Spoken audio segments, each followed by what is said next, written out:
কিছু কিছু মানুষ আমি দেখলাম এরা মানুষের মধ্যেই পড়ে না। খালেদা জিয়া মারা গেছে, ১ মাস আগে মারা গেছে। কেউ বলছে ১৫ দিন আগে মারা গেছে, কেউ বলছে ২০ দিন আগে মারা গেছে। কেউ বলতেছে তারেক জিয়া কুলাঙ্গার সন্তান, খালেদা জিয়ার সন্তান কুলাঙ্গার।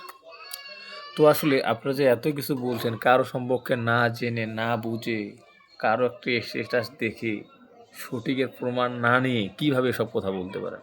আমি জামাতই করি, আমি বিএনপি করি না। তাই বলে কি আমি মিথ্যাভাবে দোষারোপ করবো একটা দলকে, হেনস্থা করব? সবাই বলছে কি যে দেশে সরকার গঠন হবে তারপর তার মাটি হবে, এর আগে কেউ প্রকাশ করবে না। তিনি আইসিইউতে ভর্তি ছিল, তিনি চিকিৎসাধীন অবস্থায় মারা গেছে। তো সেখানে কি সাংবাদিক যে তার ক্যামেরা দিয়ে তার অসুস্থ শরীরটা বারবার দেখাবে নাকি? এটা কি পুতুল খেলা না মগের মূলক? কে একটা ফেসবুকে স্ট্যাটাস দিছে শেখ হাসিনা খালেদা জিয়া মারা গেছে, তো ওটা প্রকাশ করা হয়নি। ওটা দেখে ১০ জন দেখে ২০ জন, ২০ জন থেকে ৫০ জন কেউ ওটা নিয়ে ভিডিও করা শুরু।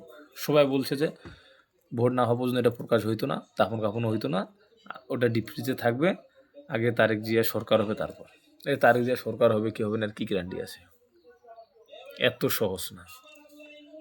কই তিনি তো সরকার হওয়ার আগে প্রকাশ করলেন যে আমার মা মারা গেছে। মারা গেছে প্রকাশ করবে না? এমন কোনো সন্তান আছে যে তার মা মারা যাবে তাকে ডিপ ফ্রিজে রাখবে? সে মুসলিম না। ক্ষমতার জন্য আওয়ামী লীগ সরকার মোদির বউ পর্যন্ত হয়েছে, সব কিছুই হয়েছে, A to Z হয়েছে। তিনি ক্ষমতায় টিকে রাখার জন্য কী না করছে, সব করছে। এই জন্য দেশেরও এইবার সহ ২-৩ বার পালাইলো। কই খালেদা জিয়া তো একবারও পলাই নেই। তারা ছিল, আছে, জেল হয়েছে, জরিমানা হয়েছে, তার সন্তান মারা গেছে, যাই হয়েছে না কেন সে কখনো পলায়নি। এই দেশ ছাইরা সে কখনো পলায়নি, আর রেকর্ড আছে।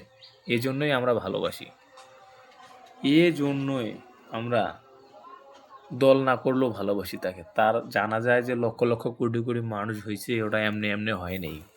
বোঝো নাই বাবু, শোনাচ্ছেন, ওটা এমনি এমনি হয় নাই। তার ভালোবাসা, তার আন্তরিকতা, এটা মানুষের হৃদয়ে পৌঁছে গেছে। তিনি জামাতকে ভালোবেসেছে। ইসলামের দুশ্মন ছিলেন না তিনি। ইসলামের চূড়ান্ত দুশ্মন ছিল কে জানেন? শেখ হাসিনা। সরকার পালানোই দরকার। জীবনেতে আসতে পারবেন না, ওনার বাপের কবর হয়েছে, এখানে ওনার কবর কিন্তু হবে না। কিন্তু একটা কথা, যে যে দল করেন না কেন, আন্দাজে একটা দলরে নিয়ে মন্তব্য বা সমালোচনা করা বন্ধ করুন, একবারে টোটাল বন্ধ করুন। আপনি আপনার বাপকে ভালোবাসতে পারেন, আপনার চাচাকে ভালোবাসতে পারেন, তাই বলে বাড়ির পাশে একটা মানুষকে নিয়ে আপনি যা আসবে তাই মন্তব্য করতে পারেন না। আপনি দেশের নাগরিক, একটা কথা বলবেন ভেবেচিন্তে বলবেন। এমন কথা বলবেন না যাতে ইসলামে আঘাত লাগে, জনগণের গায়ে আঘাত লাগে। তো এসব ভুয়া বার্তা কেউ দিবেন না। ভালো থাকবেন সবাই। আসসালামু আলাইকুম ওয়া রাহমাতুল্লাহ।